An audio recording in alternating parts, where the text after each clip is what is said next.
Listen carefully. Fire, fire. No one wants to experience being in a fire. Fires are scary, but you can worry less if you are prepared. Know your way out.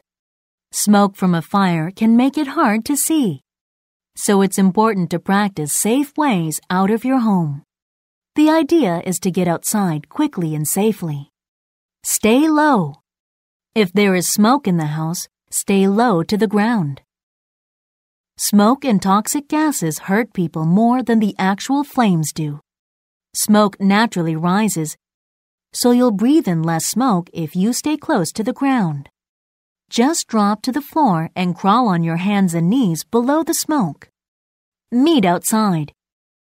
You should also plan where family members will meet outside. This is important because then you'll know that everyone is safe. If your clothes catch fire. What should you do if your clothes catch fire? If this happens, don't run. Instead, stop, drop to the ground, cover your face with your hands, and roll. This will put out the flames. Stop, drop, and roll. Listen carefully. Alaska Adventure. Hi, Daniel. I must tell you about my trip. I went to Alaska.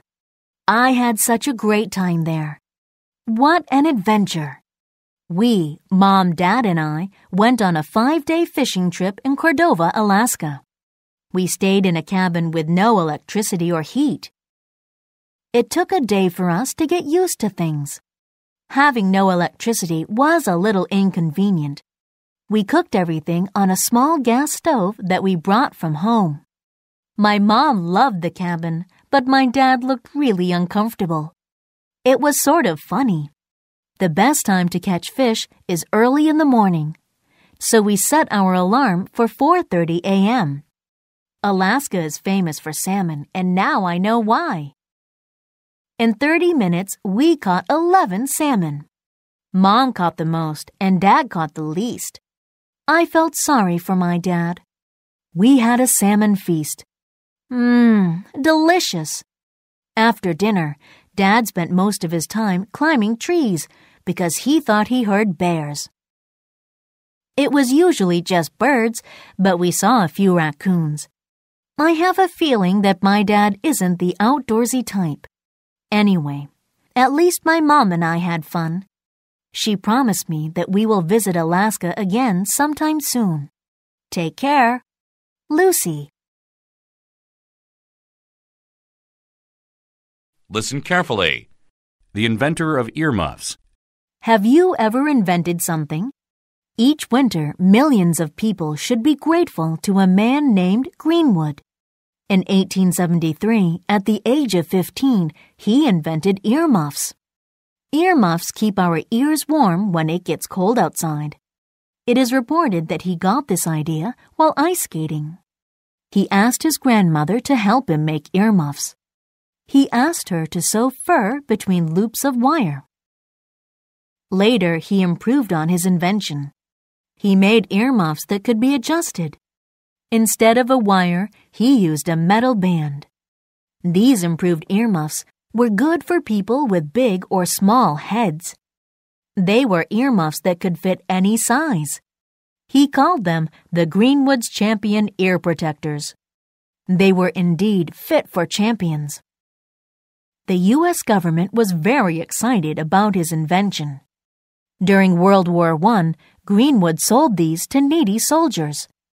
He patented this invention. This means that other people could not borrow his idea. In his lifetime, he patented over 100 different inventions. Listen carefully. Lucid Dreaming. Some scientists believe that there are ways to control your dreams. Dr. LaBerge created something called Lucid Dreaming. Lucid dreaming can help people solve problems and get ideas. Think about a question right before falling asleep. Then let your dreams give you the answers. Lucid dreamers can control what happens in their dreams.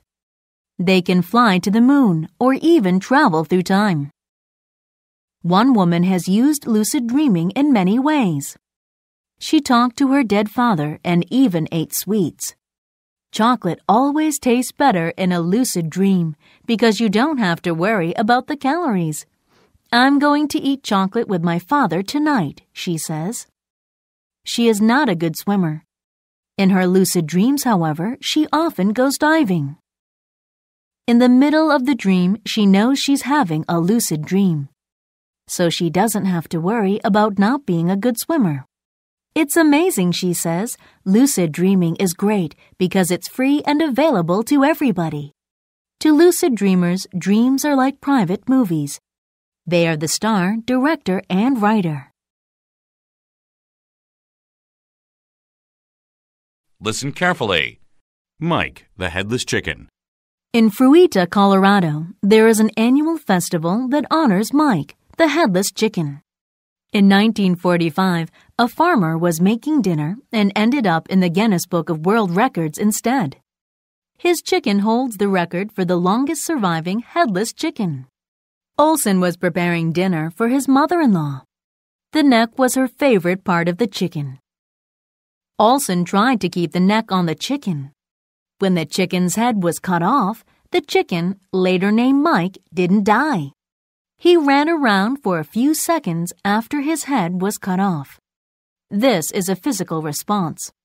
The nerves and adrenaline in the body make it run. The chickens die eventually, but not Mike.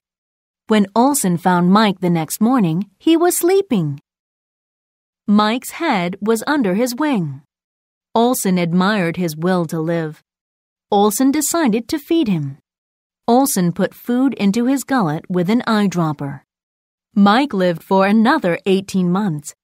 It was possible because Mike's entire brain and one ear were intact. He made national news. Finally, Mike passed away when he began to choke.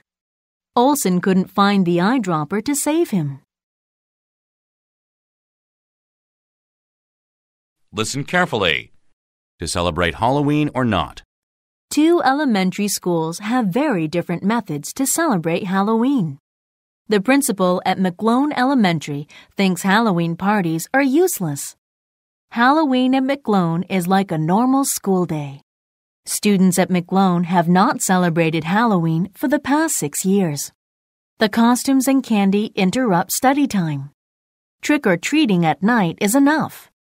McLone's main goal is to bring test scores up. Every chance to study is important, she said. However, the principal at Ellis Elementary thinks Halloween parties help students enjoy school. At Ellis, most of the day is spent learning. They face paint and have a party in the last 90 minutes. Taking 90 minutes to celebrate a fun day won't hurt test scores. Halloween activities make students enjoy school more. We have kids from all over the world, so Halloween for many of them is brand new. Halloween can be a cultural experience. It's a good alternative for children who can't trick or treat, he said.